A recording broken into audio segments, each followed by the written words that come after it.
स्वप्न होतं की एक लेक्चरर बनायचं, परंतु परिस्थितीनं साथ नाही दिली आणि 1987-88च्या दरम्यान त्यांनी हॉटेलमध्ये भांडं धुण्याचं काम केलं. हेच काम त्यांनी लगभग 30 ते 35 वर्ष कंटिन्यू केलं. वयाच्या लहानपणामध्येच वडिलांचं छत्र हरवलं. संभाजीनगरमध्ये राहायचं कुठं, बहिणीकडे 8 दिवस, भावाकडे 1 महिना, कधी मावशीकडं, कधी मामाकडं. कारण बहिणीच्या घरात राहायला कधी येतात, दाजी बहिणीला त्रास द्यायचे, खाण्यापिण्याची वांदी व्हायला. मग भरपूर स्वप्न मोठे होते, लेक्चर बनण्याची खूप इच्छा होती. रोजी आपली ओपनिंग होती, त्या रोजी 10 लोकांना रिक्वायरमेंट दिली. पण काही केलं आपलापणा दाखवते, मेरा स्पेशल आहे. स्पेशल काही नाही, एक लोकांची नीड ओळखायची असते. बिझनेस करायचं तर लोकांची एक नीड ओळखायची असते. तुम्हाला मला काहीच नाही, मी खालच्या लेवलला काम केलेलं आहे ना, मी भांडे धुसलेले आहे, मला काय त्याची लाज आहे. मी कोणतेही कितीही मोठा जरी झालो कधी तरी झाला तर मग नंतर चहाच्या धंद्यामध्ये लय कोणी उतरायला लागलं. गॅस घेतला 10-15 हजार रुपयाचा, की चलो बॅनर लावलं की झालं, माझ्या ब्रँड चालून म्हणून आमचा ब्रँड घेणं साधी गोष्ट नाही आहे. जो चांगला व्यक्ती आहे, खरं चांगला बिझनेसमॅन आहे. इन फ्युचर तुमचं काय विजन आहे की मी व्यवसायामध्ये हे करणार आहे, इथपर्यंत माझा व्यवसाय जाणार आहे किंवा हे व्हॅल्यू क्रिएट करणार आहे मार्केटमध्ये? स्वप्न होतं की एक लेक्चरर बनायचं, परंतु परिस्थितीनं साथ नाही दिली आणि 1987-88च्या दरम्यान त्यांनी हॉटेलमध्ये भांडं धुण्याचं काम केलं. हेच काम त्यांनी लगभग 30 ते 35 वर्ष कंटिन्यू केलं आणि त्यानंतर त्यांनी त्यांचा स्वतःचा व्यवसाय चालू केला. एक व्यवसाय त्यांनी लगभग 12 वर्ष रन केलं आणि त्याच्यानंतर त्या व्यवसायाला त्यांनी शिफ्ट केलं आणि त्याचं नाव ठेवलं आमदार अमृततुल्य. आणि आज त्या व्यवसायाला त्यांनी त्यांची मेहनत लावून, त्यांची स्ट्रॅटेजी, त्यांचं नॉलेज लावून, एक्सपिरियन्स लावून आज त्या शाखा त्यांनी 128 शाखापर्यंत नेऊन सोडल्या आहेत. तर आज आपण भेटतोय आमदार अमृततुल्यचे मॅनेजिंग डायरेक्टर सुनील जाधव सरांना. सर, तुमचं खूप खूप स्वागत आहे. नमस्कार. नमस्कार सर. काय जर्नी होती तुमची, म्हणजे व्यवसाय चालू करायच्या अगोदरची, आणि कसं तुम्ही व्यवसाय चालू केला, आणि ही 1987-88च्या नंतर आणि 2007 पर्यंतची काय जर्नी होती, थोडं सांगा याबद्दल. काय, जिंदगी जीना आसान नहीं होता, जिंदगी जीना आसान नहीं होता, बिना संघर्ष का कोई महान नहीं होता, जब तक न पड़े चोट हातोड़ी की, पत्थर भी कभी भगवान नहीं होता, पत्थर भी कभी भगवान नहीं होता. देवाला सुद्धा चटके खावं पडले देव तयार होण्यासाठी. तर आपण माणसं आहे, त्या माणसासाठी आपण एक प्रामाणिकपणानं, एक चांगल्या जिद्दीनं, एक चांगल्या आत्मविश्वासानं कोणत्याही कामाला सुरुवात केली कधी तर कधीच मागं हटायचं नाही. अशाच पद्धतीनं माझं, मी सुनील देवमन जाधव, छत्रपती संभाजीनगर, फुलंब्री तालुक्यातील शेलगाव खुर्द येथील मी रहिवासी असून वयाच्या लहानपणामध्येच वडिलांचं छत्र हरवलं आणि आई धनाबाई देवमन जाधव हिने मला लहानाचं मोठं करून, मोलमजुरी करून, एक शेतामध्ये काम करून, एक लहानाचं मोठं करून, एक 10वीपर्यंत मी पीरबवडा ह्या ठिकाणी शिक्षण घेतलं व 1987ला मी फुलंब्री या ठिकाणी 10वीची परीक्षा दिली व 10वीमध्ये मी पास झालो ग्रामीण भागातून. आणि गावामध्ये आईला आणि गावातील ग्रामीण भागातील लोकांना एक खूप आनंद वाटला की एक हा गरिबाचा मुलगा, एक वडील नसलेला मुलगा त्यावेळेस 88ला जेव्हा 10वी पास होतो त्याच्यासाठी खूप गगन भरारी असते. म्हणजे त्या टायमाला ज्यांनीही थोडं बीडी थोडंसं नॉर्मल शिक्षण घेतलं कधी तर त्या नॉर्मल शिक्षणामध्ये बरेच लोक अधिकारी बनायचे, शिक्षक बनायचे शाळेवरती, कॉलेजवरती, अशी त्या टायमाची परिस्थिती होती. तेव्हा नोकऱ्या भरपूर होत्या, नोकरीचे चान्सेस खूप होते. आणि आईनं सांगितलं की बाळा आता तू थांबायचं नाही आहे, आता तू छत्रपती संभाजीनगर, त्या टायमाला औरंगाबाद म्हणायची, आणि औरंगाबादमध्ये जा. तुझे मोठे भाऊनं त्या ठिकाणी संजयनगर या परिसरात एक प्लॉट घेतलेला आहे, भाऊ मिलिटरीमध्ये होते. आणि मला आईने हिंमत दिली, तिथं बहीण आहे, तुझा भाऊ आहे, तुझी मावशी आहे, तिथं नातेवाईक आहे, मामा आहे, सर्वच नातेवाईक इथं संभाजीनगरमध्ये होते. आणि हिंमत देऊन मी 1988ला वसंतराव नाईकमध्ये प्रवेश घेतला. पण वसंतराव नाईकमध्ये प्रवेश घेतल्याच्यानंतर मी शाळेतला विद्यार्थी असल्यामुळं मला फॅकल्टी हा विषय काही माहीत नव्हता की शाळा जशी शाळा असते ग्रामीण भागात तसंच बाई इथं असणार आहे. पण ज्यावेळेस मला ते प्रॉस्पेक्टचा फॉर्म भरायला दिला, आता त्यावेळेस ते प्रॉस्पेक्टचा फॉर्मसुद्धा हे सुद्धा मला माहीत नव्हतं. पण कोणाच्याही मार्गदर्शनानं ते फॉर्म भरून घेतला आणि मग मॅडमकडे नेला, मग माझा फॉर्म आहे. अरे मी काय घेतलं, तू आर्ट्स, कॉमर्स, सायन्स, मला काही माहीत नाही, बस ॲडमिशन आहे म्हणून, तर काही माहीत नव्हतं. मग मॅडम म्हणायला लागले, मला कुरेशी मॅडम होत्या, इंग्रजी शिकवायच्या त्या, आणि त्यांनी मला मार्गदर्शन केलं की नहीं ये आर्ट्स लिया तो आगे कला, इसको आप वकील बन सकते हैं और डॉक्टर बन सकते हैं, आप ये दूसरा अगर सायन्स लिया तो आप डॉक्टर बनेंगे और कॉमर्स लिया तो आप बिझनेसमॅन बनेंगे, असं त्यांनी मला कळून समजून सांगितलं. आणि मी कॉमर्सला माझं ॲडमिशन झालं. कॉमर्सला ॲडमिशन झाल्याच्या नंतर मला काय, मी 48% ते पास झालेलो होतो. आता तेवढं काही मला पाहिजे तेवढे ते कॉमर्सचं नॉलेज नव्हतं. पण मला काय वाटलं बघ घेऊन घ्या कॉमर्सचं, काही इतकं माहीत नव्हतं आपल्याला. घेऊन घेतलं कॉमर्स आणि माझं शिक्षण सुरू झालं. पण ते काही माझ्या डोक्यातच पडायचं नाही. मी ज्यावेळेस क्लासला जायचं होतं डोक्याच्या बाहेर चाललं जायचं. मग नंतर मी पहले वर्षी मग मैडम म्हणायला लागले तुमको आर्ट्स लेना है तो 1 साल तक रुकना पड़ेगा, उसके बाद में आपको आर्ट्स लेते आएंगे 12वी में. मग मी 11वी पास झालो कॉमर्समध्ये कसं तरी न ढक्कल पक्कलमध्ये. आणि मग माझं नंतर मी 12वीला गेल्याच्या नंतर आर्ट्समध्ये आलो. आणि आर्ट्समध्ये आल्याच्या नंतरही मी आर्ट्सचा चांगला अभ्यास वगैरे करायचो. पण काय कॉलेज जीवनच असते हे. त्या टायमाला मग काय पडले वळ नाही इंद्रिया जाणं. जैसे अच्छे लोगों के साथ में रहेंगे तो अच्छा बनेगा और बुरे लोगों के साथ में रहेंगे तो बुरे बनेंगे. हे त्या टायमाला ते कॅप्चर केलं गेलं पाहिजे. नाही ह्या गोष्टी मनानं तर आल्या पाहिजे. आताचे जनरेशन खूप हुशार झालेले आहे. आमच्या पिरियडला एवढी हुशारी नव्हती, एवढी माहिती नव्हती. तुम्ही जेवढी हुशार आहे आता तेवढी. आता मग त्या टायमाला मग आम्ही आर्ट्समध्ये आलो आणि करत होतो. पण मग माझे राहण्याचं संभाजीनगरमध्ये राहायचं कुठं, बहिणीकडं 8 दिवस, भावाकडे 1 महिना, कधी मावशीकडं कधी मामाकडं. आणि ते नवीन 8-10 दिवस तुम्हाला कोणी ठेवू शकतं, पण कंटिन्यू तुमची बहीण बी तुम्हाला सांभाळू शकत नाही. कारण बहिणीच्या घरात राहिलो कधी आता दाजी बहिणीला त्रास द्यायचे. मग त्याच्यामुळे काय करायचं तर मग त्रास सुरू झाला. बा तुझा भाऊ इथंच राहतोय, वहिनीकडे जर गेले कधी तुम्ही काही कमवत नाही आहे. मग तिकडे मामाकडे जर गेले कधी किती दिवस तू असं करणार आहे. अशा परिस्थितीचे चटके मला भासायला लागले, खाण्यापिण्याचे वांदे व्हायला लागले. मग परत आईला जाऊन समजायला लागत. पण आई म्हणायची कर बेटा काहीतरी कामधंदा कर, मी जसं मोलमजुरी करून तुला शिकवलं तसं तू काहीतरी काम कर. मग आईनं सांगितल्याप्रमाणे मग मी परत शहराकडे वापस यायचो. मग भरपूर स्वप्न मोठे होते. लेक्चर बनण्याची खूप इच्छा होती, काही ऑफिसर बनण्याची इच्छा होती, मिलिटरीत जाण्याची इच्छा होती. कारण भाऊ ऑलरेडी मिलिटरीत होते. त्याच्यामुळे काही ऑप्शन्स डोळ्यासमोर होते. पण त्याचा मी पाठलाग करू शकत नव्हतो. कारण कसं आहे काहीतरी एक मागं बॅकग्राऊंडमध्ये काहीतरी तुम्हाला एक वरद असतो, तुमच्या पाठीमागं कोणाच तरी असतो. कोणीतरी तुमच्या पाठीवर असा हात जर ठेवला कधी, आता तो हात तुमच्यासाठी लय लाख मोलाचा असतो. त्यानं तुम्हाला खोटी शब्बासकी जरी दिली तरी ती लाख मोलाची असते खोटी शब्बासकी सुद्धा. की आपल्याला वाटतं की बा हा माझ्या मागं कोणीतरी आहे. म्हणून माझ्या मागं असं कोणाचं वरद हसतं, कोणाची शब्बासकी अशी नव्हती. आणि योग्य मार्गदर्शन मला मिळत नव्हतं.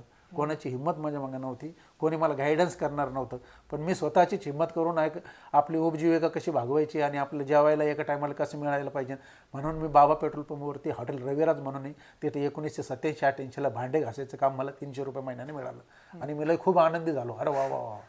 म्हणजे ज्यावेळेस मी भेटलं काम शिक्षण चालू असताना ज्यावेळेस मला ते काम मिळालं तर मला आनंद वाटला ना त्याच्यामध्ये.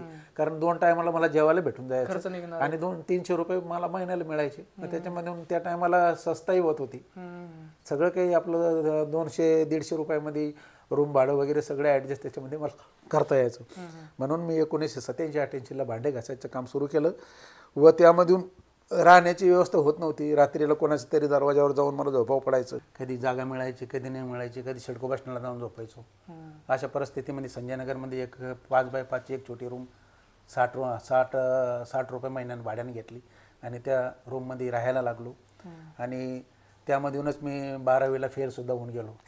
फेल झाली 12वीला? हा. मग नंतर पुन्हा रिपीट केलं? नाही, पुन्हा प्रयत्न केला. पण मग नंतर लेक्चरर बनण्याचे स्वप्न जे होते ते थांबून गेले.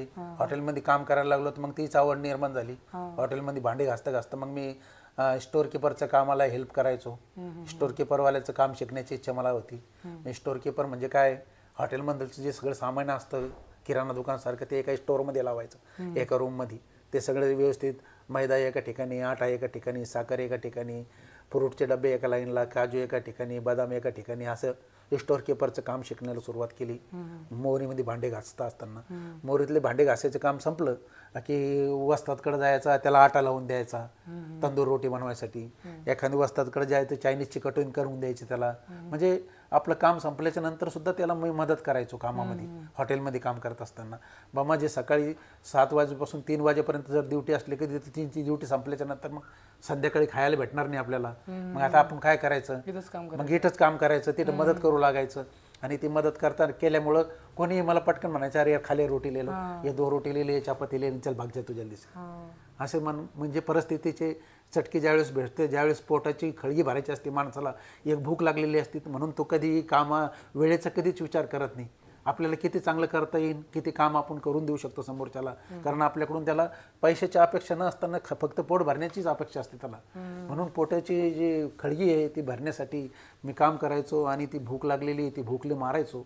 आणि अशा टायमामध्ये त्याला 4 घंटेसुद्धा मी फुकटमध्ये काम करून द्यायचं. कधीही वेळेचं कधीही बंधन पाळलं नाही मी. असं करत असताना मी हॉटेलमध्ये मी 5 स्टार हॉटेलमध्ये कामाला लागलो, मी 3 स्टार हॉटेलमध्ये कामाला लागलो, मी A ग्रेडच्या हॉटेलमध्ये कामाला लागलो. मी मोरीपासून तर सुपरवायझरपासून ते स्टोअर कीपरपासून तर मी बारमॅनपासून तर मी कॅप्टनपासून मी अगोदर वेटरचा हेल्परचा वेटरचा कॅप्टनचा असिस्टंटचा मॅनेजर जनरल मॅनेजर या सगळ्या पदव्या मी हॉटेलमध्ये भोगलेल्या आहे. माझा मोठा त्याच्यामध्ये मी मध्यंतरी मग लेक्चरर होण्याची इच्छा होती, पण मग लेक्चरर न बनताना भाऊ मिलिटरीमध्ये येतं, मग मी मिलिटरीमध्ये भरती होईन म्हणून मी खाऊन पिऊन जरा तंदुरुस्त होऊन थोडं मिलिटरीमध्ये भरती होण्यासाठी प्रयत्न केला. पण तुमच्यासारखा सडपातळ असल्यामुळं मला तिथून ग्राउंडहून वापस यावं पडी. आता मग मी नाराज होऊन जायचो. मग परत आईकडे जायचो गावाकडं. अरे का बाळा, मग आई मला चांगली खाऊ पिऊ घालायची, चांगलं तंदुरुस्त बनवायची आणि जा बेटा पुन्हा प्रयत्न कर, तुझा भाऊ मिलिटरीत येतो पण मिलिटरीत भरती झाली. आणि 1992ला मी मिलिटरीसुद्धा भरती झालो. आणि प्रयत्न अंती परमेश्वर मला मिळाला. म्हणजे कोणतेही सातत्य कंटिन्यू ठेवलं माणसानं तर ते प्रयत्न केले तर ते सक्सेस होतातच 100%. म्हणून मी बिहारमध्ये माझी ट्रेनिंग सुरू होती आणि मी भरती झाल्याच्या नंतर 4 महिने मी बिहार यूपीमध्ये तिकडे बिहार आहे एक, आणि बिहारमध्ये तिथं एक औरंगाबाद आहे, आणि त्या औरंगाबादमध्ये तिथे एक पहाडपूर म्हणून आहे. त्या पहाडपूरमध्ये मी सप्लायमध्ये भरती झालो होतो, ASCमध्ये, आर्मी सप्लाय कोअरमध्ये. आणि तिथूनही मी काही अडचणीमुळं तिथं पण मी मिलिटरीला राम ठोकलं आणि पुन्हा छत्रपती संभाजीनगर गाठलं. आणि आपली पहिली सुरुवात पुन्हा हॉटेलमध्ये होती आणि मी हॉटेलमध्ये कामाला परत सुरुवात केली. स्वतःचा व्यवसाय टाकला? नाही मग तर त्याच्यानंतर मग मी पोस्ट वाईज काम केलं. मी कॅप्टन बनलो, मी वेटर होतो तर कॅप्टन झालो. कॅप्टन म्हणजे असे काळी पॅन्ट, असं ब्लेझर टाय त्या टायमाला घालायचो मी. खूप professional, black pant, black shirt, shoes, socks, shaving पाहिजे, एकदम नीट and clean, discipline and punctuality, responsibility and dependability, honesty and patience, behaviour with manners. याच्याबद्दलचा बिहेवियर विथ मॅनर्स हा महत्त्वाचा पॉईंट आहे. आणि त्या पॉईंटवरती माझी जर्नी सुरू झालेली आहे. आणि तिथूनच मोठमोठ्या हॉटेलमध्ये चांगले लोक येतात आणि त्यांच्यासोबत आपली टॉकिंग होती आणि तिथून आपल्याला भरपूर काही घेण्यासारखं मिळालं. लोकांना कशी सर्व्हिस द्यायची, मनुष्य सेवा हीच ईश्वर साई सेवा, service to man is service to God. म्हणजे याच्यातूनच आपण देशाची सेवा करतो. तर तुम्ही असं सुद्धा सर्व्हिस, कोणाला मदत केली, छोटीशी मदत केली, कोणाला भुके को अनाज, प्यासे को पाणी और पीडितों को दुआ, अशी साईबाबाची हे 3 वचनं आहे. त्या वचनाला धरून मी सुरुवात केली आणि बाबांचे पाय धरले, साईबाबांचे. आणि तिथून माझ्या बाबांचा आशीर्वाद मला मिळाला. व मी आता काय करायचं आहे, म्हातारपणामध्ये हॉटेलमध्ये काम करणार आहे मी. 3 स्टार 5 स्टार A1 A ग्रेडच्या हॉटेल सगळ्या हॉटेलमध्ये काम करून मी जनरल मॅनेजरपर्यंत पोस्टपर्यंत काम केलं. आणि आता म्हातारपणात मला काय सहारा मिळणार आहे, जोपर्यंत मी जवान आहे, जोपर्यंत मी चांगला स्मार्ट आहे, जोपर्यंत मी मालकाला कमवून देऊ शकतो तोपर्यंत मालक माझा लाड करण. पण ज्यावेळेस माझ्याकडून सेल्समॅनमध्ये होणार नाही, मला परत म्हातारपणात मला कोणी लाईक करणार नाही, म्हणून आता काय करायचं आहे बा जिंदगीमध्ये, आता कौरलोक नोकरी करायचं आहे. म्हणून मी एक ठरवलं की आता मी काहीतरी एक छोटासा सुरुवात करायची आहे आपल्याला, एक वडापावची. कारण कोणताही बिझनेस सुरू करायचा असतं माणसाला त्यावेळेस त्याला भांडवलाची खूप गरज असते. भांडवल म्हणजे पैसा, आणि पैसा ज्यावेळेस असला त्यावेळेसच बिझनेस सुरू करू शकतो माणूस. मग हा साई वृंदावन वडापाव नंबर 1 कधी चालू केलं? मग मी तेव्हाच 2007मध्ये मी हॉटेलमध्ये जनरल मॅनेजर ह्या बऱ्याच हॉटेलमध्ये पोस्टमध्ये मी काम करत होतो. आणि तिथून ठरवलं की आता म्हातारपणात आपल्याला काही काम मिळणार नाही किंवा लोक आपल्याला काही कामाला ठेवणार नाही, त्यामुळे आता आपला स्वतःचा काहीतरी छोटासा व्यवसाय सुरू करू. भांडवल फॅमिली सांभाळून थोडंसं भांडवल मी जमा केलेलं होतं. आणि त्या भांडवलामधून मी साई वृंदावन वडापाव नंबर 1 हा मी 2007मध्ये कॅनॉट प्रेसर ह्या ठिकाणी एक 5x5च्या दुकानात भाड्याने घेऊन तिथं मी सुरू केलं. आणि मला त्याला चिखार भरभराटी मिळाली. 5 रुपयाला वडापाव. त्या टायमाला मी 5 रुपयाला एक वडापाव ताजा आणि फ्रेश कढाईमधून काढून गिरायकाच्या हातात द्यायचो. लोकांना माझी क्वालिटी पसंत यायला लागली. साईंच्या आशीर्वादानं माझं साई वृंदावनचं मोठं एक वटवृक्षात त्याचे रूपांतर झालं. आणि मी साई वृंदावन वडापाव नंबर 1 नंतर 2 वर्षाच्या नंतर Sai Vrindavan parcel veg restaurant, तिथं फक्त पार्सलच द्यायचं. आता आपणास भेटणार 5 स्टार हॉटेलची चव साई वृंदावन पार्सल वेज रेस्टॉरंटमध्ये. म्हणून मी तिथं Punjabi dishes, Chinese dishes, Italian अशा भरपूर प्रकारचे मी तिथं पार्सल ठेवलं. हॉटेल मॅनेजमेंटचा एक्सपिरियन्स घेऊन तिथं चालू केलं. हा, आणि त्याला पण चांगला मला प्रतिसाद मिळायला लागला. व त्या पाठोपाठ नंतर मी साई वृंदावन काटाकेर मिसळ सुरू केलं. एक चांगलं 10 टेबल त्या ठिकाणी सेटिंग केले 1000 स्क्वेअर फीटमध्ये कॅनॉटमध्येच. आणि माझे तिन्ही आउटलेट त्या ठिकाणी चालायला लागले. आणि त्याचे मॅनेजमेंट माझे मिसेस रेखा जाधव, माझा मुलगा सौरभ जाधव, माझी मुलगी डॉक्टर कोमल जाधव, आम्ही सगळ्या फॅमिलीनं मला सहकार्य केलं. माझं फॅमिली माझ्या पाठीमागं उभे राहिले. आणि माझी मिसेससुद्धा मला वडापावच्या दुकानामध्ये 3 वाजेपासून तर रात्रीला 11 वाजेपर्यंत तिनेसुद्धा एक ड्युटी सांभाळली. आणि आज दोघांच्या पाठबळामुळं एक आमदार Sai Vrindavan vada pav number 1, Sai Vrindavan parcel veg restaurant, Sai Vrindavan काटाकेर मिसळ रेस्टॉरंट आणि साई वृंदावन इव्हेंट पण मी घ्यायला लागलो. बाहेरच्या आउटडोर कॅटरिंग सुद्धा घ्यायला लागलो. त्या टाइमला किती एम्प्लॉय होते तुमचे? आमचे त्या टायमाला 45 एम्प्लॉय होते टोटल, तिन्ही बिझनेसचे मिळून आणि केटरिंगचे मिळून 45 लोक होते. आणि कधी गरज पडल्यास आम्ही अजून वरती घ्यायचो. आता आमचा मोठा व्यवसाय सुरू झाला आणि नावारूपाला संभाजीनगरमध्ये एक चांगलं नावरूप वृंदावननं कमवलं. आणि बाबांच्या आशीर्वादानं साई वृंदावन हे नाव मला खूप सक्सेस ठरलं. आणि त्या पाठोपाठ आईचा आशीर्वाद आणि साईबाबाचा आशीर्वाद घेऊन मी ज्यावेळेस नोटाचं चलन बदललं आणि चलन बदलल्याच्या नंतर आपला बिझनेस डाऊन लेवलला सुरू झाला. रिसेशन. हां, म्हणजे आमचा बिझनेस ज्या ठिकाणी माझ्याकडे 45 लोक होते कामाचे, तर ते 45 मधून माझे लोक 30 वरती आले, 30 मधून 20 वर आले, 20 मधून 15 वर आले. पण आता तिन्ही आउटलेट चालवायचे. चलन बदललं, पैशाचं नोटा बदलल्या. मग काय प्रॉब्लेम? नोटा बदलल्यामुळे बिझनेस त्या टायमाला सगळे ढसाळले होते, खाली आले होते. लोक सगळे विचलित होऊन गेले होते तेव्हा. हा, म्हणून मग बिझनेस ग्रोथ करायला परत लोकांना बरं 2-3 वर्ष वेटिंग करावं पडली. हा, पैसा बदलला ना. आता त्या टायमाला मग आम्ही काय, मग कधीतरी काय होतं की बा बिझनेस आमचा डाऊन लेवलवर झाला. 45 लोकांचे माझ्याकडे 20 लोक कामाला राहिले. आणि आता सगळ्यांची पगार तर देणंच आहे, कोणालाही बेनिफिट तर जो मोबदला तर कामाचा द्यावाच पडतो. मग त्यामुळं मग काय झालं, एक नवीन संकल्पना आणि एक नवीन विचार डोक्यात आलं. जेव्हा बिझनेसमध्ये डाऊन होतंय माणूस, ज्यावेळेस जेव्हा डाऊन चालतंय तेव्हा एक तुम्हाला मोठी ऑपॉर्च्युनिटी भेटते. एक संधी मला त्या टायमाला शोधता आली पाहिजे ती संधी. आणि ज्यावेळेस माझा एवढा 45 लोकांचा जो माझा ग्रुप होता आणि माझे जे 3-4 आउटलेट चालू होते, त्याच्यातून मला डाऊन मिळालं. आणि त्या डाऊनमधूनच मी एक संधी शोधली आणि त्याच संधीमध्ये मी आमदार अमृतुल्य हा ब्रँड चालू केला. कधी केला चालू? हा माझा 2019ला. 2019ला साई वृंदावन आमदार अमृतुल्य हा ब्रँड मी एकदम. बाकीचे बंद केले का? बाकीचे चालूच होते, पण चालू मध्ये हा एक बनवला. जे साई वृंदावन पार्सल होतं त्याच ठिकाणी आपण साई वृंदावन आमदार अमृतुल्य चालू केला. एकदम टकाटक त्या ठिकाणी पॉशमध्ये आउटलेट बनवलं. त्याला 10-1 लाख रुपये मी खर्च केले. आणि तिथून मला त्याच्यातून त्या डाऊनमधून एक संधी मिळाली. आमदार अमृतुल्य चहाची चव मी लोकांना दिली. एक चांगली तिथून मला एक नवीन ऑपॉर्च्युनिटी मिळाली त्या डाऊनमधून. आणि तिथून माझा ग्रोथ वाढला आणि लोकांच्या मागण्या वाढायला लागल्या. आणि हे बाकीचे 3 बिझनेस आता चालू आहे का बंद झाले? तेव्हा चालू होते, पण मग माझा हा बिझनेस फ्रँचायझी मॉडेलमध्ये मला ज्यावेळेस मी आलो तर मग मला आउटलेटचा सर्वे करायला जावं पडायचा. लक्ष नाही जायचं. हा, इकडे होते कामावाले लोक. पण मग नंतर जसं आपल्याला रिटर्न पाहिजे तसं रिटर्न त्यांच्याकडून मला मिळत नव्हतं. मग मोठ्या गोष्टीकडे लक्ष दिलं की आमदार अमृतुल्य चांगलं रन होतंय, फ्रँचायझीच्या मागण्या आहेत, इकडे लक्ष द्या. मग फ्रँचायझी कधी चालू झाल्या? 2019ला मी आउटलेट चालू केलं नाही तर त्याच दिवशी मला फ्रँचायझीचे 10 ऑर्डर आल्या होत्या. मी ओपनिंगच्या रोजी मला पैठणवरून लोक आलेले होते. पैठणवरून त्याच रोजी एक बुकिंग केली. ओळखीने ते ज्यावेळेस तयार केले आणि हे एक चांगलं ओपनिंग आम्ही केलं. छोटं पुढारीला घेऊन आलो होतो आम्ही. आता 2-4 हजार लोक खाली ओपनिंगला आले होते आपल्या. आता त्याच्यामधून बरेचशा लोकांना मग एक वाटतं की बा आमदार अमृतुल्य ह्या ब्रँड आहे, एवढी ओपनिंग आहे आणि चहाची चव त्या रोजी आपण लोकांना दिली. आपण 5 ते 6 हजार ते 10 हजार पर्यंत चहा त्या रोजी लोकांना फ्री वाटला होता. मग लोकांना चव कळाली त्या रोजी. आणि एक महाराष्ट्रामधून एक पहिला असा जो ब्रँड आहे आपला आमदार अमृतुल्य. आता महाराष्ट्रामधून आपण पहिला व्यक्ती आहे ज्यांनी हा सर्च करून हा बिझनेस निवडला. ज्यावेळेस मी कोणी काही बिझनेस करतो आपण तर त्याच्यामधून समजा आमचा खाण्यापिण्याचा जो पदार्थ आहे, आता त्याच्यामधून आता मी वडापावचा धंदा चालू केला तर त्याच्यामध्ये मी 50 आयटम टाकले. पण 50 आयटममधून 1 नंबरवरती कोणता चालतो असं सर्च करून त्याला टिक मार्क केलं.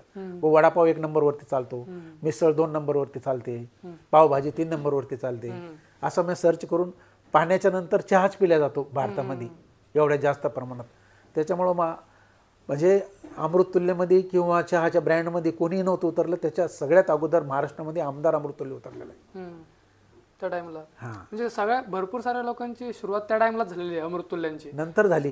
आता हे लोक मग बघितल्यानंतर जे युवा वर्ग असतो, कोणाला फ्रँचायसी घ्यायची असती, कोणी आपल्या बिझनेसमधून डेव्हलप करण्याचा प्रयत्न करतो, कारण फ्रँचायसीला कॉस्ट भरपूर खर्च पैसा बी लागतो.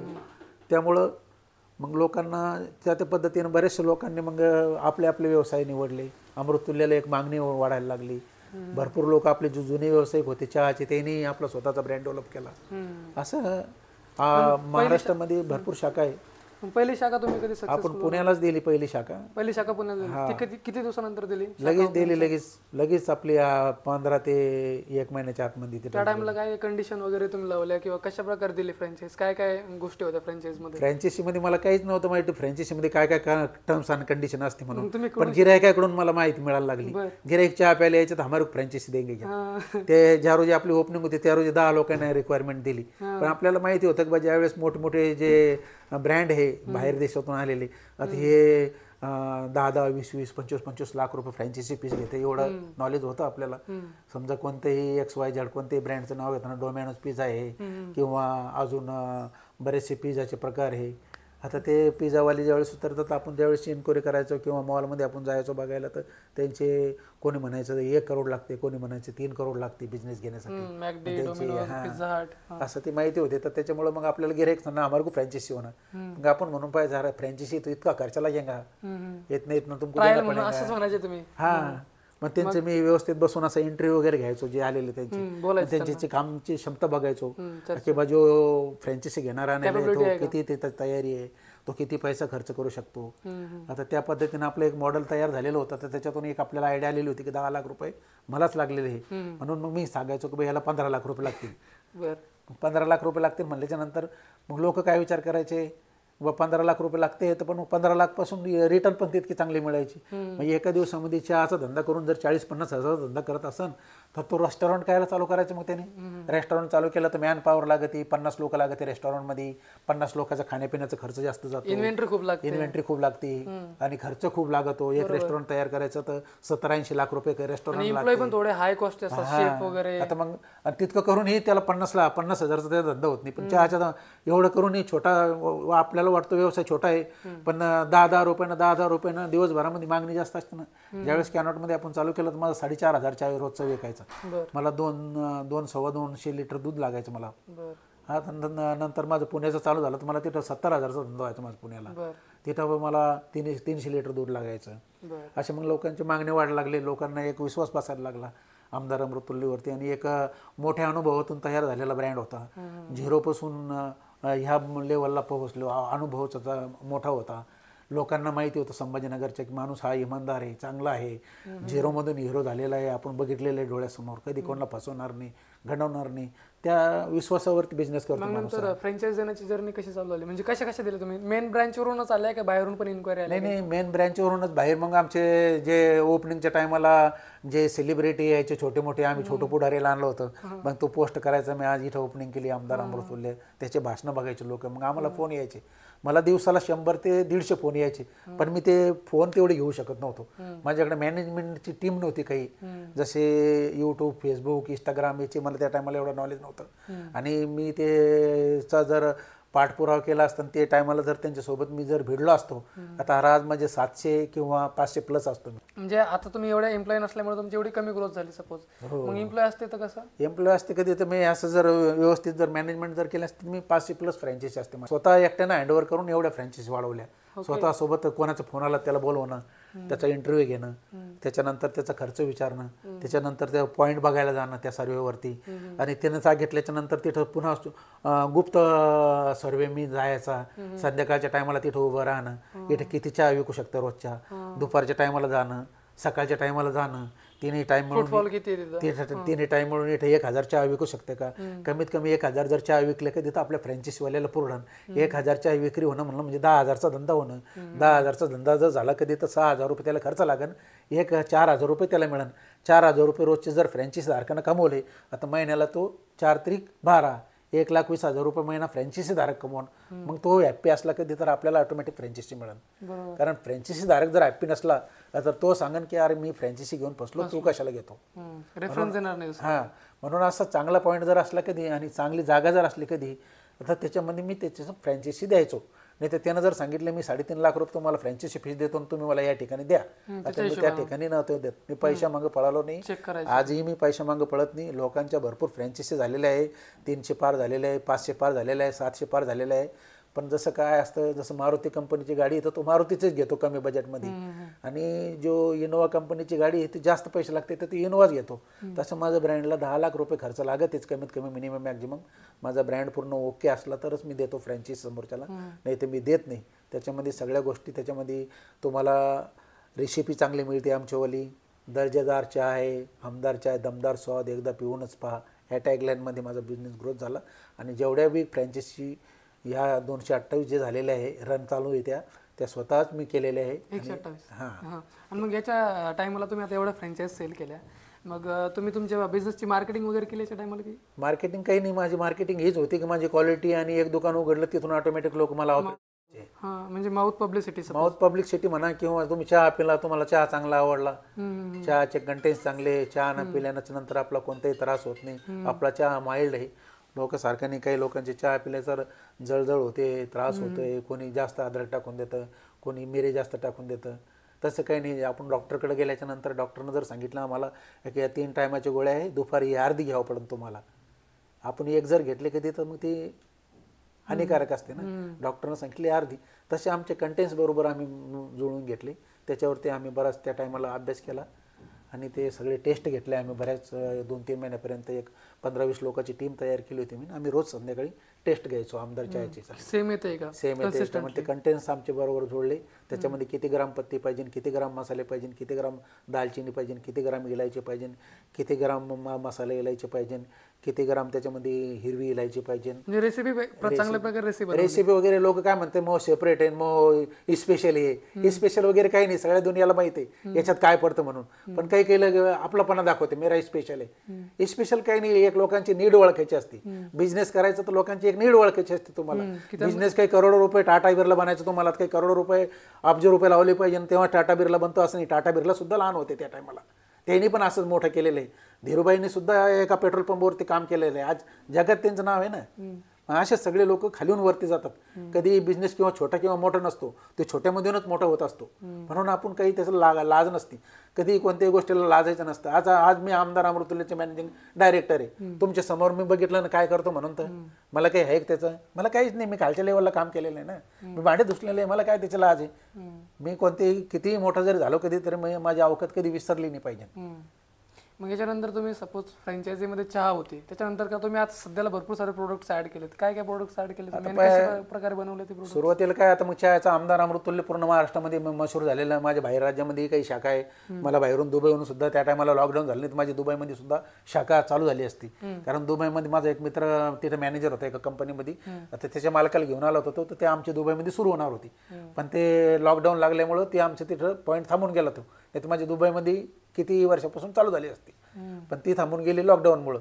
आणि लॉकडाऊनमुळं माझं बरंच काही नुकसान झालं. नाही तर मी आता 128 नाही, मी आता कमीत कमी 300च्या पुढे माझे आउटलेट असते. प्रोडक्ट्स मी म्हणतोय की प्रोडक्ट्स काय काय ऍड केले? प्रोडक्ट्स काय झाला तर मग नंतर चहाच्या धंद्यामध्ये लय कोणी उतरायला लागलं, कोणी आपलं गॅस भट्टी घेतली, एक गॅस घेतला 10-15 हजार रुपयाचा, की चलो बॅनर लावलं की झाला माझ्या ब्रँड चालून मग फ्रँचायसी देता. ते फ्रँचायसी घेणारा पण सगळं बघतात ते किती आउटलेट चांगलं आहे, याला खर्च किती आहे, हे खरा ब्रँड आहे का, याचे कंटेंट्स काय आहे, याचे मसाले वगैरे व्यवस्थित आहे का, याला काही त्रास होणार आहे काही. सर चहा पिणारा सुद्धा 10 रुपयाची चहा पितो, 4 वेळेस फुकून पितो, आणि खराब जर असली तर तोच आपल्याला सांगतो की हे असं असं आहे. म्हणून गिराईक हा आपला देव आहे, हे येतो देवता आहे. त्याच्याकडून आपल्याला गिराईकडूनच भरपूर काही गोष्टी आपल्याला शिकायला मिळतात, पण ते आपण दुकानदारांनी ते ॲक्सेप्ट केल्या पाहिजे, ते घेतल्या पाहिजे. त्याच्यातून आपल्याला भरपूर नॉलेज मिळतं. पण गिराईक हा खूप चोखंद असतो, खाण्याची त्याला खूप टेस्ट असते. जिथं चांगलं मिळेल तिथंच जाईन तो 3दा, आणि किती सस्त्यात मिळेल तिथंच जाईन तो. घडी घडी, म्हणून गिरायकाकडून आपल्याला भरपूर नॉलेज मिळतं. आणि फ्रँचायसीचं काय झालं, आता कोणी उठलं की फ्रँचायसी विकायला सुरुवात करू राहिलं, फुकट फ्रँचायसी देऊ राहिले लोक. काही नुसते मसाल्यावरती देऊ राहिले, काही नुसते भांडे कोंडे घेऊ राहिले, त्याच्यातून कमिशन घेऊ राहिले आणि मग 5 लाखाचं सेटअप आणि घ्या फ्रँचायसी. असे भरपूर आले. भरपूर करायला सगळ्याला इच्छा असते आणि सगळ्यांनी करायलाच पाहिजे. असं काही नाही की बाबा मी एकटा आमदारवाला आहे म्हणून मी एकट्यानंच केलं पाहिजे.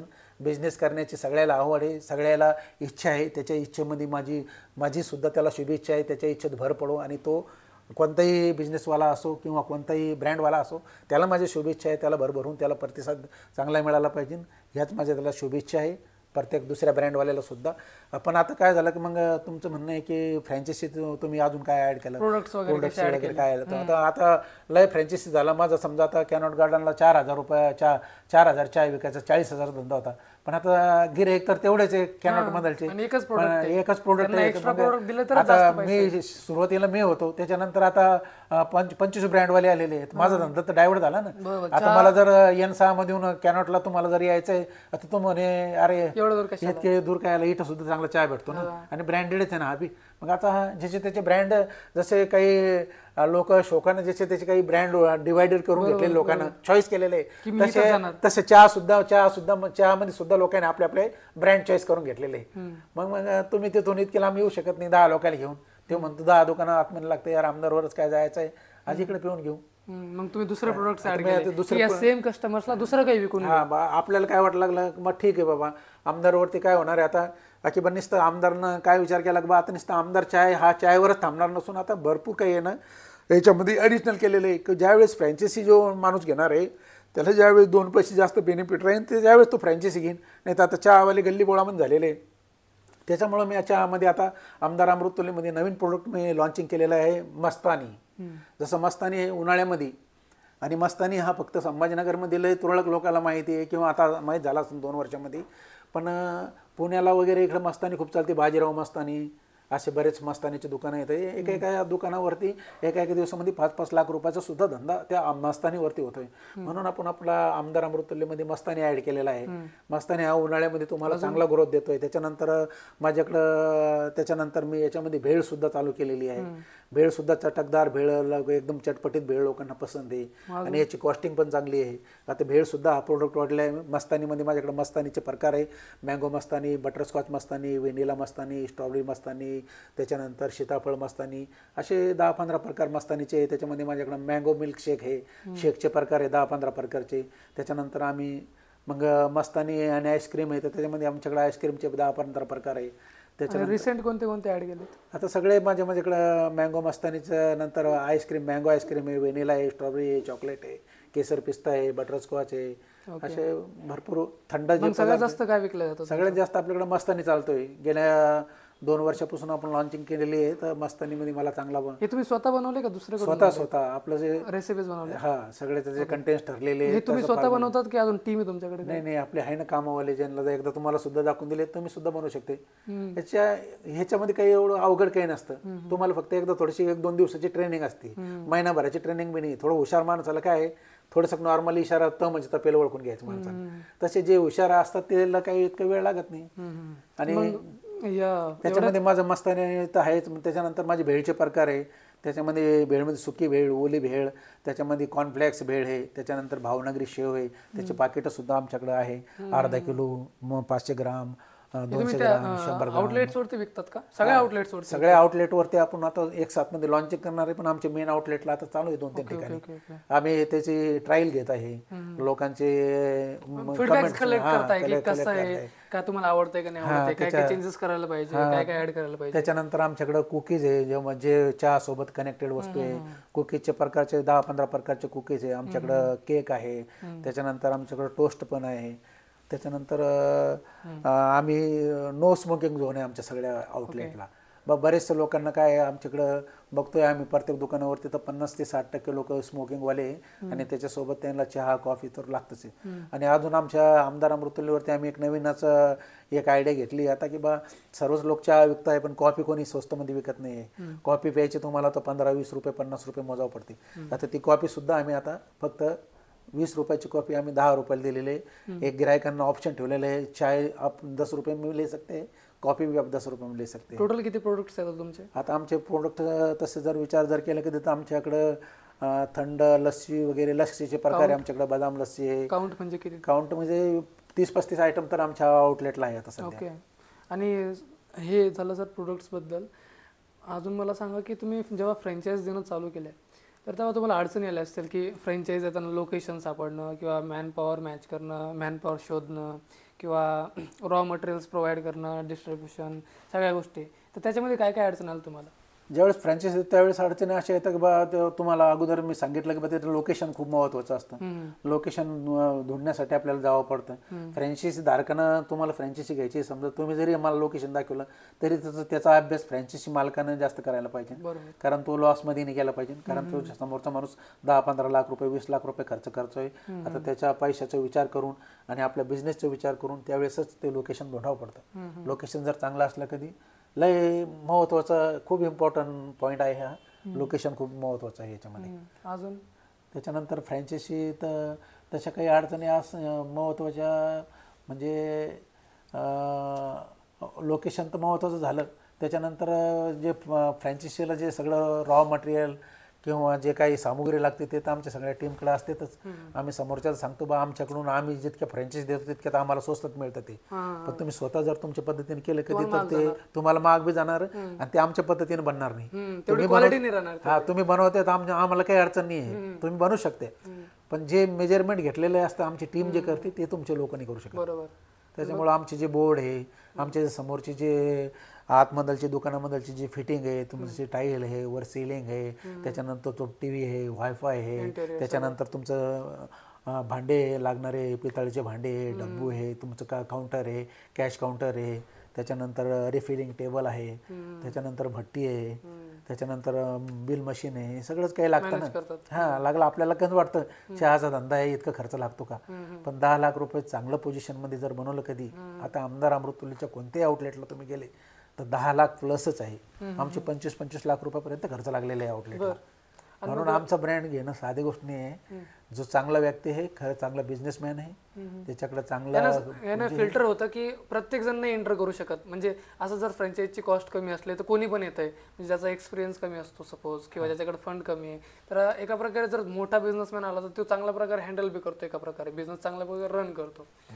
सर आता एवढे दिवस तुम्ही सपोज बिझनेस तुम्ही रन केला, भरपूर सारे कस्टमर तुम्ही बघितले, कस्टमर कडून काय काय शिकायला भेटलं तुम्हाला की कस्टमर कडून कसे फीडबॅक्स कलेक्ट करणं किंवा त्यांचा रिस्पॉन्स कसं कलेक्ट करणं, सगळ्या गोष्टी, किंवा कस्टमर काय काय शिकवतो तुम्हाला? सपोज कस्टमर सांगतो ना की बा मी पुण्याला होतो किंवा मी मुंबईहून आलो, यावेळेस माझा वडापावचा धंदा होता, तर मला एक कस्टमर बाबा पेट्रोल पंपला थांबायचा नाही, तो माझ्याकडून मुंबईचा कस्टमर होता, आता तो ठाण्याहून यायचा काही कामानिमित्त आणि तो इथं यायचा बाबा पेट्रोल पंपला, आता तिथून माझा वडापाव खायसाठी यायचा तो इथं कॅनॉटला। आता त्यानंच मला एक वेळेस सांगितलं यार तुम ठाणे में है ना बोले, एक कुंजी विहारी वडापाव बोल के बोले, तुम्हारा वडापाव और उसका वडापाव सेम टेस्ट है बोले, आता तुम उसका देखो बोले। आता मला लगेच 8-4 दिवसाच्या नंतर एक संधी मिळाली मुंबईला जायची। मी लग्नाला गेलो होतो, तिथं लग्न संध्याकाळचं होतं, पण मी सकाळीच उतरलो तरी 5 वाजता, तर मी अगोदर ठाणं गाठलं, मी कल्याणला उतरलो, लोकल धरले, लगेच ठाण्याला गेलो सकाळी, तर कुंजी विहार वडापाव मला राईट साईडला दिसतं दादरवरून उठताना, म्हणून तिथे गेलो, तिथं मला एक चांगली गोष्ट शिकायला मिळाली। त्या वडापावरच्या तिथं उभ्यानं खाणाऱ्यासाठी 10 रुपयाला वडापाव, जो बसून खाईन त्याच्यासाठी 14 रुपयाला वडापाव, ही गोष्ट एक 15-16 वर्ष अगोदरची। आता मग आणि तिच्यानंतर दुकान उघडल्या, तिथं जे रेल्वे स्टेशन एरियामधलचे जे भिकारी लोक असते, जो गरीब लोक असते, जे मागून खातात, आता तिथं त्या मालकाने एक सिस्टम बनवली होती, पहिले अगोदर गरम गरम वडापाव निघले की एका ट्रॉड बॉक्समध्ये ते वडेपाव भरायचे आणि अगोदर जितके जे गरीब भिकारी जमा झालेले त्यांना एक साथमध्ये एकदाच वाटून द्यायचे, नंतर येणारच नाही, मग नंतर त्याचं वॉचमॅन दांडा घेऊन उभं राहायचं बाजूला, एकदा खाऊ घातलं ना सकाळी पोटभर देऊन द्यायचं सगळ्याला वाटून जितके वाटायचं त्याला, कस्टमर डिस्टर्ब नाही होत। हा, मग त्याच्यानंतर मग त्याला काही त्याकडे इंटरेस्ट नाही त्या बेकाऱ्याला, ते एक चांगलं वाटलं मला, म्हणजे गिरायकाकडून असं माहिती मिळते। बरोबर, म्हणजे तिथं कळालं फक्त तो घेणार पाहिजे। मी तुम्हाला अगोदर सांगितलं, गिरायक ज्यावेळेस येतो आपल्याकडे, ज्यावेळेस तो काही आपल्याला कमेंटमेंट्स करत असेल, काही माहिती देत असेल, तर ती आपल्या दुकानदारांनी ती शांतपणाने ऐकली पाहिजे, आपला मोठेपणाने सांगायचा की मला 40 वर्षाचा अनुभव, मला शिकवतो का तू, हे नाही बोललं पाहिजे, कारण कोण काय संधी देऊन टाकतो त्याचं काही सांगता येतं का। अजून काय काय अनुभव भेटला अजून कस्टमर सोबत?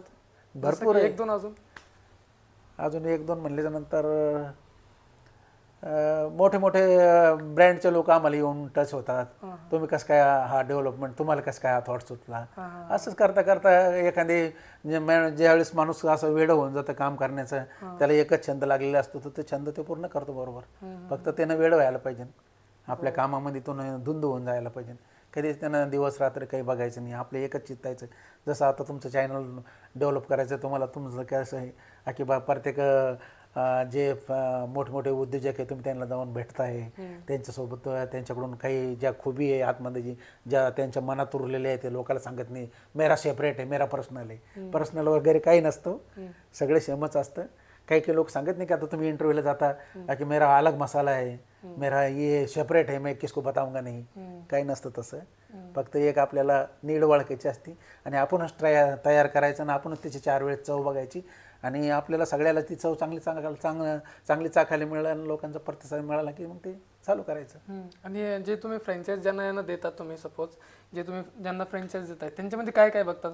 त्यांचं बॅकग्राऊंड किंवा त्यांचं नॉलेज किंवा त्यांचा एक्सपिरियन्स काय काय बघतात? ज्यावेळेस फ्रँचायझीधारक फ्रँचायझी घेण्यासाठी आपल्याकडे येतो, आता सगळे फोनवर येतात. मला 100 फोन यायचे, तेवढे मी काही ते फॉलो करू शकत नव्हतो. त्याच्यातले 10-20 लोकांना जर केले मी समजा, त्यांचे घेतले, आता त्याच्यातून मी काय करायचो की माझ्या ऑफिसला तुम्ही येऊन भेटा. फोनवरती मी सांगत नाही तुम्हाला. तिथंच तो माणूस आपल्याला, त्याला ज्याला गरज आहे खरंच आपल्याला आमदार अमृतुली त्याला फ्रँचायझी घ्यायची किंवा तो बिझनेसमध्ये लयच त्याला आतमधून आग लागलेली बिझनेस करण्याची, तो बरोबर येतो आपल्याला भेटायसाठी. आता ज्याला फोनवरती सांगून दिले तो येतं आणि फ्रँचायझी घेता नाही. म्हणून आम्ही काही जास्त डोकं लावायचं नाही. तू माझं संभाजीनगरमध्ये ऑफिस आहे, माझं पुण्याला ऑफिस आहे, तू कोणत्या ऑफिसला येऊ शकतो, तुला कोणतं जवळ पडतं त्या ठिकाणी तू मला येऊन भेट. तो जर आला कधी मग त्याला सगळी माहिती सांगायची, तुझं शिक्षण काय आहे, तू करू शकतो का, तू काय करतोय आता, एवढा खर्च त्याला लागणार आहे, आम्ही तुला बॅक सपोर्ट भरपूर देणार आहे, तुझी फ्रँचायझी आम्ही खूप डेव्हलप करून देऊ, फक्त तुझी तयारी आहे का, सकाळी येऊन 4 वाजता उठावं पडतं, कब्बशी स्वतः दुधणार का तू कोट घालून मोठी गाडी घेऊन फिरणं चालणार नाही तुला, हे करण्याची तुझी तयारी असेल, मानसिकता असेल तर तू बिझनेस आकार. नाही तर कशाला बळजबरी आमदार अमृतुल्लाचं नाव खराब करतो आणि तू 10 लाख रुपये वेस्टच घालतो. बरोबर. तुला नाही करायचं हे आतूनच तू पेटलेलं आहे का बिझनेस करण्यासाठी, तर तू हे धंदा कर. नाही तर कशाला करतो बाबा, मला पैसे नाही कमवायचे, मला पैसे कमायचे असते तर लोकांना लुटून टाकलं असतं मी. पण ज्याची करण्याची तयारी आहे त्याच्याकडूनच आम्ही डील करायचो त्याच्यासोबत आणि त्याला सांगायचो की बा आज ही फ्रँचायझी घेतलेली आहे, तुला याचा पाठपुरावा करणं आहे, तुला याला लोकांना चांगली टेस्ट देणं आहे, तुझे बिहेवियर गिरायकासोबत चांगली पाहिजे. तुझा एकदा 5-6 महिन्यामध्ये बिझनेस रन झाला तर मग तू बाकीच्या ठिकाणी फिरू शकतो तुझ्या टीमवरती सोडून. पण तू अगोदरच म्हणशील आता मी आमदार अमृतुल्लाची फ्रँचायझी झाली घेतली, मी लय मोठा नाही बनला, तू एकदम डुबला समजून घे. म्हणून तू अगोदरच काय कर, विचार कर एकदा आणि परत नंतर मला फोन कर, तू घेण्याची तयारी असेल म्हणजे पूर्ण ट्रान्सपरंट ठेवतात, त्याला सगळं सांगतात की ह्या गोष्टी घडणार आहेत. आणि मग जेव्हा आतमधून त्याला लागलेली आहे, त्याला पाहिजे की मला घ्यायची आहे, मग घ्यायची तुला, तर मी तुझ्या आउटलेटला मी जळगावला सर्वे करायला येणार आहे. आता माझ्या गाडीचं डिझेल लागतं मला 5,000 रुपयाचं आणि माझी फीस आहे 10,000 रुपये तिथे येण्याची. 15,000 रुपये मी त्या जागेचं सर्व करण्यासाठी घेणार आहे. तू तयार असेल तर मी येतो, नाही तर मग तो लोक 100 बोलवतील मला. ओके. आणि मग त्याच्यानंतर त्या 15,000 फीस आकारायचं त्याला आणि मग त्याने ॲग्री झाला तर मग ते मी जळगावला जायचो, मी 40गावला जायचो, त्याच्यावाला मी तिथं सर्वे करायचो आणि मग मी त्याला सांगायचो की बाळा हे तुझे 15,000 रुपये जे हे ते फीसमधून मी मायनस करून टाकीन, तुझ्याकडे काही तुझ्यावर काही एक्स्ट्रा बोजा लागणार नाही. मग त्याचं आउटलेट आम्ही फायनल केल्याच्या नंतर मग त्याचं आमचं ठरलं, त्यानं आम्हाला पेमेंट वगैरे टोकन दिलं की आम्ही त्याच्या सगळी टीम, आमची इंजिनिअरची पूर्ण टीम जाऊन इंटेरियर पूर्ण सगळे जितके 10-12 लोक आहे आमची सगळी टीम आमची त्या ठिकाणी पोहोचत होती आणि 15 दिवसामध्ये आउटलेट आपलं भव्य दिव्य आणि लगेच तिथं ओपनिंगची डेट वगैरे घेऊन ओपनिंग करून त्याचं आउटलेट चालू करून देतो. आणि एवढे तुम्ही जेवढी लर्निंग घेतली, सपोज फ्रँचाईज बद्दल, बिझनेस बद्दल, हे कुठून घेतली तुम्ही एवढे सारे लर्निंग? बुक्स वगैरे वाचणं, सेशन्स वगैरे अटेंड करणं, काही दुसऱ्या गोष्टी? काय असतं, तुम्ही ज्यावेळेस कोणतेही काम करता तुमच्याकडे पॉझिटिव्ह माइंड असतं तुमच्यावर सेटिंग झालेलं. ज्यावेळेस तुमचं पॉझिटिव्ह असते आणि तुम्ही ज्यावेळेस आपला व्यवसाय जो बी करतो हे आता त्याला आतमध्ये येऊनच त्याच्या त्या थॉट्स तयार असते त्याच्याजवळ, त्याला काही कोणाची त्याचे सोच चालू राहते. सकाळी उठल्याच्या नंतर तो वॉशरूमला जाईन तर त्याची सोच चालू राहते, ते आंघोळ करून तर त्या टायमाला त्याची सोच चालू राहते, कसं ग्रो करायचंय, आपल्याला काय स्ट्रॅटेजी द्यायची, आपला बिझनेस रन करण्यासाठी आपल्याला काय फंडा वापरावं पडन, लोकांना कसं आपल्याला काय काय पद्धतीचे नवीन टेक्नॉलॉजी निघाली आहे. आजकाल काय झालेलं आहे की मी बघितलेलं आहे की बा एक माणूस 40 वर्षापासून चहाचा धंदा करतो, पण 40 वर्षापासून तू चहाचा धंदा करतो म्हणे मी 40 वर्षापासून करतो, पण तुझं किती दूध जातं रे बाबा? आता म्हणे मग 50 लिटर जातं. अरे पण तू 40 वर्षापासून करतो, तू 50 लिटर जातो. अरे आमच्या पहिल्या ओपनिंगच्या रोजीच आमचं 150 लिटर दूध जातं. म्हणजे ग्रोथ माइंडसेट नसतं एका प्रकारे, म्हणजे तिथपर्यंतच अडकलेले असतात. हा नाही, त्यांचे जो पुराणे विचार असते त्यांच्यावाले, तो त्या पद्धतीनं त्याचा हँडल करतो. पण आता नवीन नवीन मार्केटिंगमध्ये नवीन नवीन टेक्नॉलॉजी निघलेली आहे. फेसबुक आहे, इंस्टाग्राम आहे, तुमचं काय यूट्यूब आहे, याच्यामधून लोकांना बघायला मिळतं आणि त्याच्यातून हे लोक आकर्षित होतात, त्यांची भावना तयार होते आणि ते आपल्याला येऊन भेटतात. ओके. आणि बिझनेसमधून काय काय शिकले तुम्ही? सपोज तुमचा खूप ज्या लर्निंग्स आहे मेन बिझनेसमधून, बिझनेसनं काय शिकवलं तुम्हाला आतापर्यंत? बिझनेसनं एक असं शिकवलं की बाई एक चांगला बिझनेस जर तुम्ही केला आणि एक चांगला ब्रँड मोठा उभा राहिला, किंवा कोणतेही काम करत असताना बिझनेस काही छोटा मोठा नसतो, पण तो इमानदारीच्यानं करायचा असतो. आणि लोकांना किती चांगला देता येईल, आपल्याला किती चांगलं बोलता येईल, आपल्याला किती कस्टमरला हातून खाऊ घालता येईल जीवातून, आणि त्याला तो पुरडलाही पाहिजे खायच्या टायमाला, त्याचं समाधानी झालं पाहिजे. कॉलेजचा मुलगा असन, युवा बेरोजगार असन, मजुरी काम करणारा माणूस असन, किंवा चांगल्या घराण्यातला असन, स्टँडर्ड घराण्यातला, पण सगळ्यालाही पैसा बचाव करावा वाटतो. म्हणून एक चांगली क्वालिटी, एक रिजनेबल रेट आणि एक चांगल्या प्रेझेंटेशनमध्ये आपण त्याला देता आला कधी तर हा बिझनेस 100% डेव्हलप होतो. त्याच्यात काहीच अडचण नाही आहे. आपल्याला आग लागली पाहिजे, बिझनेस करण्याचे आपल्याला थॉट तयार पाहिजे, आपल्याजवळ काही काही नवीन नवीन आपण फॉर्मॅलिटीज त्या ठिकाणी वापरलं पाहिजे.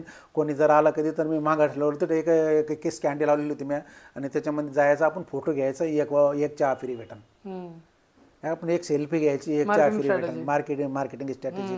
मग असे नवीन ग्रोथ लोकांना मिळतात त्याच्यामध्ये. ग्रोथ माइंडसेट ठेवलं पाहिजे. आणि ज्यावेळेस ह्या दुकानाला 5 वर्ष झाले, या दुकानाला 2 वर्ष झाले, आता आपण एक त्या निमित्तानं बऱ्याच आउटलेटवरती त्या टायमाला आपण मोफत चहा सुद्धा वाटतो, मोफत कॉफी सुद्धा देतो.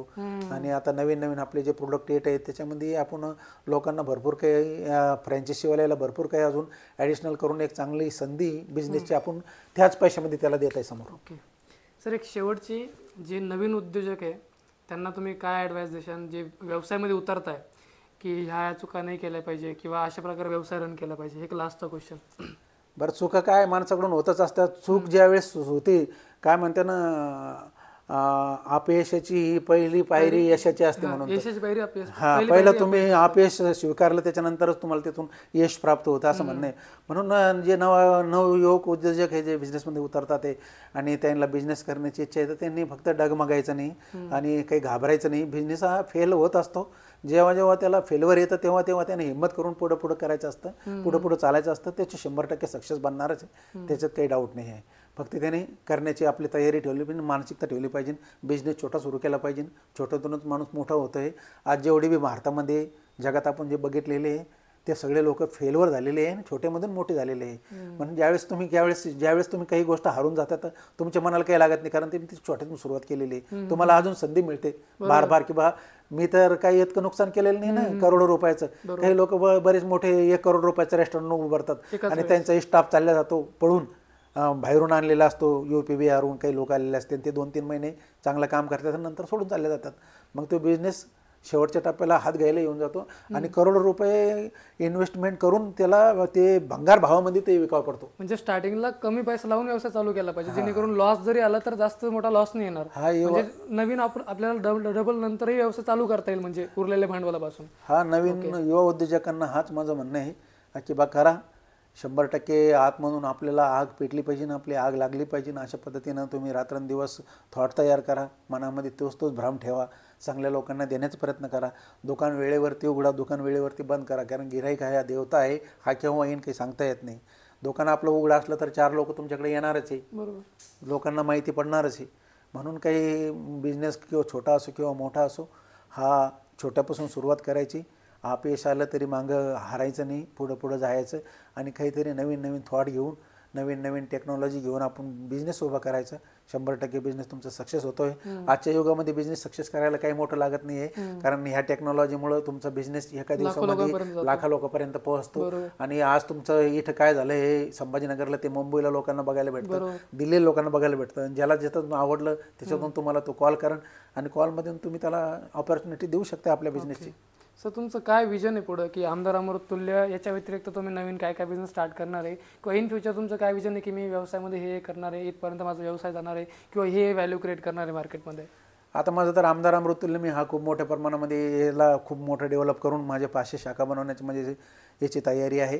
आणि 500 शाखा जर भारतामध्ये जर झाल्या कधी तर एका दुकानावरती 10-10 लोक कामाला लागतात आणि 10-10 लोक म्हणले तर या अशा 500 दुकानावरती 1 लाख लोकांना रोजगार मिळेल आणि ते लाखो रुपये कमवतील आणि त्यांची उदरनिर्वाह ह्या ब्रँडवरती चालू शकतो. आणि आज देशामध्ये जी बेकारी आहे तर एका एका चहाच्या दुकानावर 10-10 लोकांनी जर काम केलं कधी तर लाख लोक आमदार अमृतुल्यवरती आहे. असे 50 ब्रँड आहे शहरामध्ये भारतामध्ये. तर असे लाख लाख लोकांचे चहाच्या दुकानावर जर लाख लाख लोक जर काम करायला लागले तर इथून जे बेकारी जी वाढलेली आहे देशामध्ये आता इथून लोकांना संधी मिळते बिझनेसची आणि ती बेकारी कमी होईल आणि कुठंतरी एक चहावाल्याचा एक तीळ मात्र का अशा ना की एक सपोर्ट होतोय भारत देशाला उज्ज्वल करण्यासाठी. अशी मी युवाला किंवा नवीन पिढीला सांगू इच्छितो की अशा प्रकारे आमदार अमृतुल्यची ही मी लोकांना एक शुभेच्छा देतो. आणि अशा प्रकारे सगळ्यांना जर डोक्यात विचार धरला तर भारताची बेकारी जी थोडी बहुत राहिलेली असेल ती लवकरात लवकर दूर होईल आणि सगळे लाखो युवा उद्योजक एक चांगले उद्योजक म्हणून उदयाला येऊ. आणि असे मोठे मोठे जे बिझनेसमॅन झालेले आहे ज्यांचे मोठमोठे ब्रँड आहे मी नाव घेणार नाही कोणाचं कारण एकाचं नाव घेतलं तर एकाला राग येतो बा माझं कोण नाही घेतलं. पण जेवढे जे बिझनेसमॅन आहे जेवढे जे लोक मोठे शास्त्रज्ञ होऊन गेले त्यांचे थॉट तुम्ही ऐका.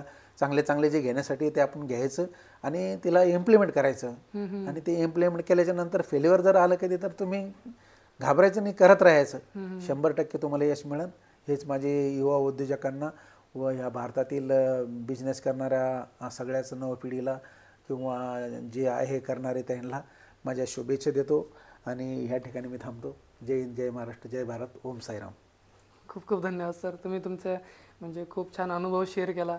नक्कीच ह्या पॉडकास्टमधून भरपूर जणांना मदत होईल की व्यवसाय कशा प्रकारे चालवला पाहिजे, व्यवसायात काय काय चुका नाही करायला पाहिजे, कसं कस्टमरसोबत बिहेवियर पाहिजे, कसे प्रोडक्ट्स वगैरे बनवले पाहिजे, ह्या सगळ्या गोष्टी. आणि तुमचा अनुभव खरंच खूप छान आहे आणि तुम्हाला शुभेच्छा सर. तुमच्या 500 शाखा नक्कीच लवकर होतील आणि इथून पुढं असंच महाराष्ट्रामध्ये आणि भारतामध्ये व्हॅल्यू क्रिएट करत राहा. तुम्हाला सुद्धा खूप खूप शुभेच्छा.